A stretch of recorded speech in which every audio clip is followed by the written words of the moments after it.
Hello everyone. Now in this session we are going to discuss about our third kingdom, and which is kingdom fungi. This is a very important kingdom when it comes to the again preparation of meat. Okay. So now first we'll have to discuss a very important and basic characteristic of fungi, and then we'll be dealing with its different groups.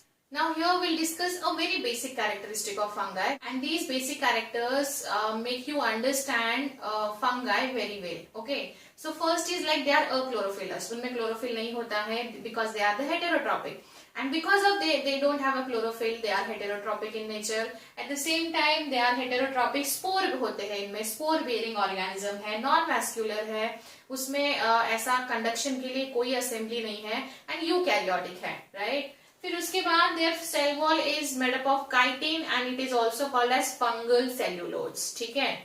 Now next point is the study of fungi is called as mycology. mycology बोला जाता है.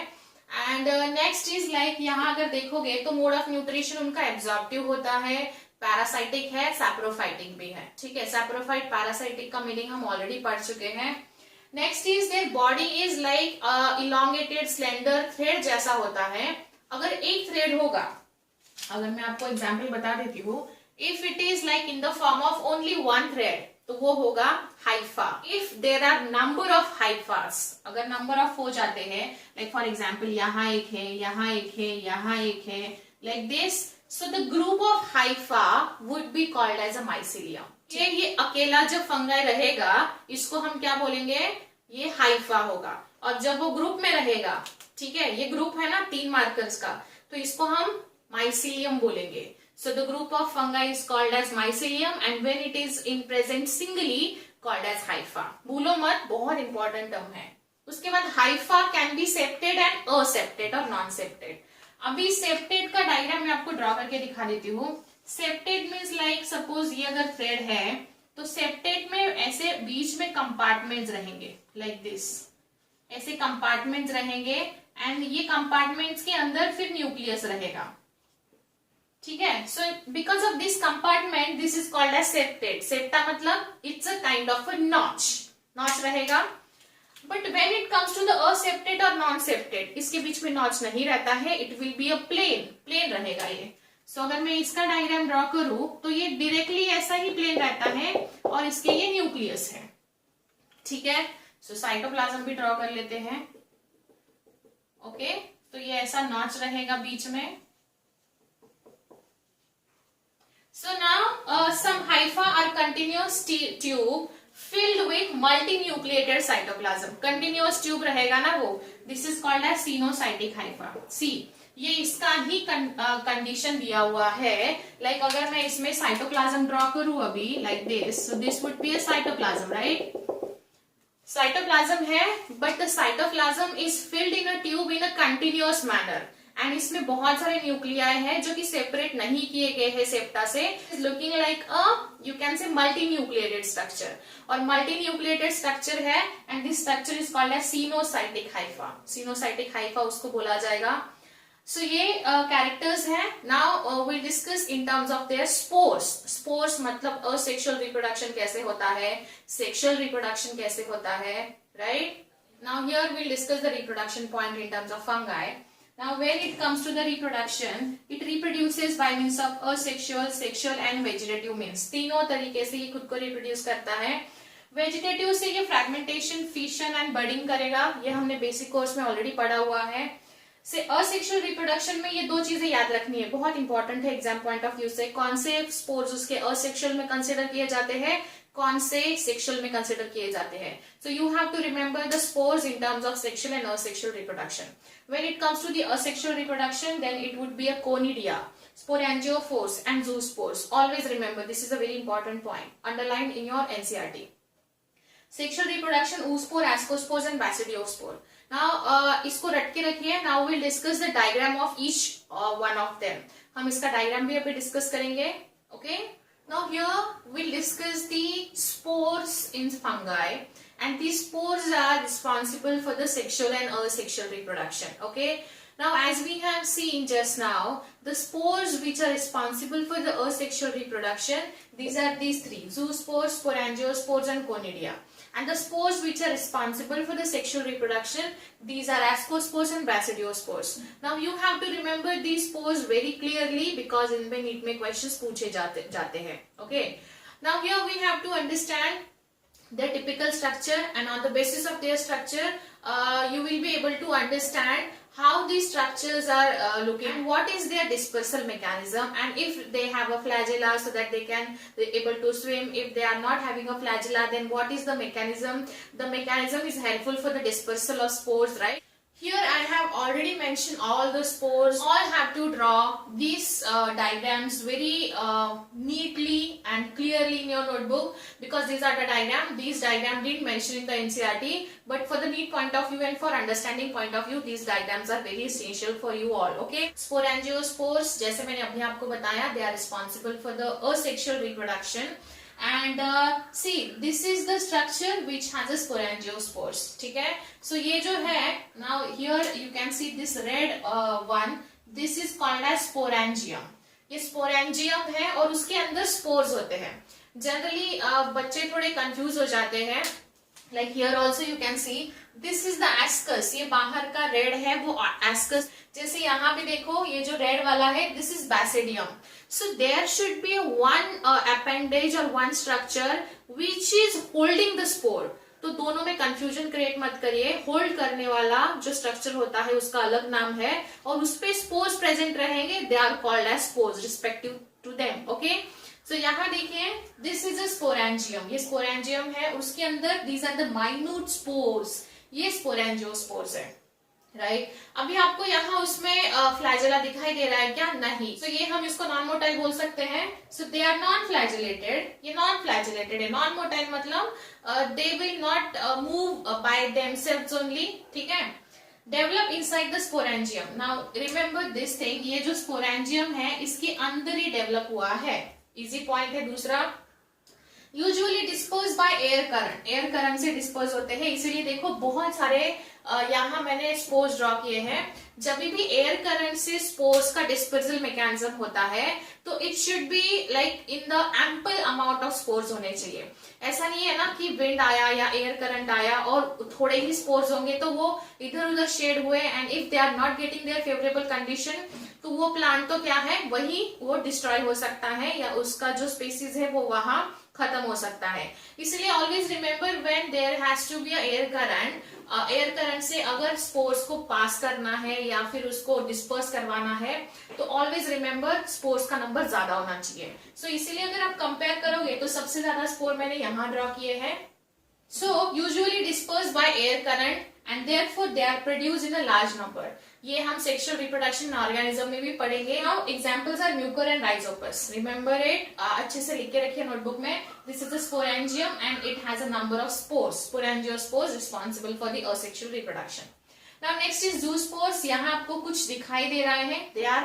They have a flagella and because of this flagella they can be a motile. These flagella helps to swim in aquatic medium. Aquatic medium में swim करेंगे. So these are the examples of zoospores. याद रखिए zoospores में example है albugo, phytophthora, right? ठीक है.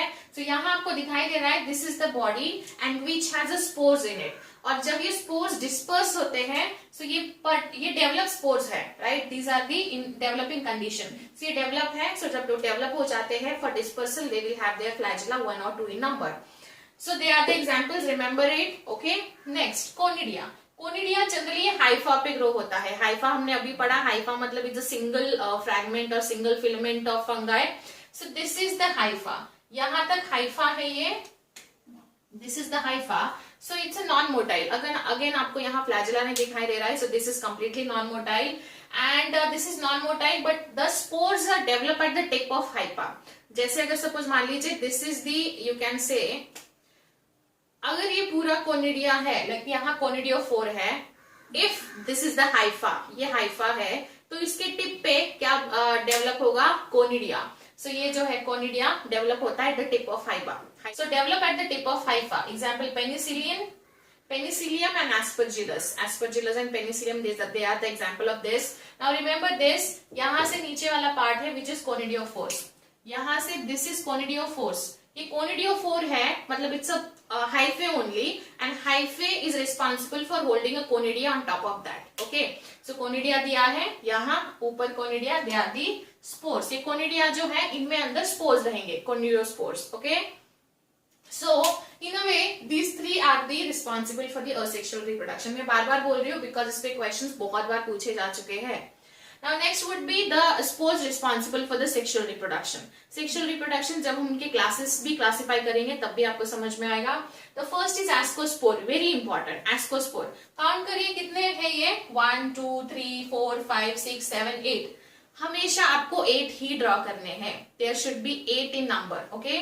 So ये जो है बाहर का, this is ascus.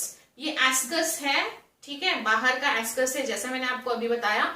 And then they are also non-motile. ये non-motile है which produce inside special sac called asci. ये कौन सी sac है? जैसे यहाँ ascus लिखा है, एक one is ascus, singular ascus है but plural asci होता है.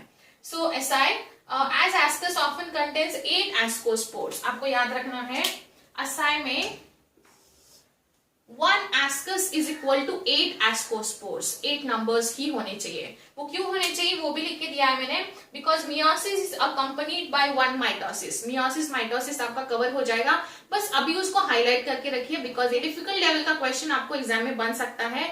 meiosis is followed by or is accompanied by the mitosis, 1 mitosis. ठीक है, तो यहाँ दिया है मैंने meiosis is accompanied by 1 mitosis. So because of this, each ascus would have these 8 ascospores. इसमें एक ascus में 8 ascospores होने चाहिए, ठीक है. And this is the characteristic of class Ascomycetes जो बुक में भी दिया हुआ है. Now next would be Basidiospores. कितने हैं? 1, 2, 3, 4. Again this is a Basidium. ये Basidium है, singular Basidium होगा, plural would be a Basidia. ठीक है, सो ये बैसिडियम है. बैसिडियम ने ऐसे आराम से 4 बैसिडियोस्पोर्स को होल्ड करके रखा है. सो ये एनसीईआरटी में दिया है, बैसिडियोस्पोर्स 4 होते हैं. 1 basidium actually responsible for holding the 4 basidiospores. They are also non motile, form exogenously on 1 short outgrowth. ये शॉर्ट आउटग्रोथ पे बनते हैं, डेवलप होते हैं, of club shape structure called basidium. Club shape structure है, इसको क्लब शेप फंगाई भी बोला जाता है. हम क्लास में पढ़ेंगे बैसिडियोमाइसेटीज में. It is a characteristic of class basidiomycetes जो कि मशरूम का क्लास है. मशरूम आपने देखा होगा, बटन मशरूम.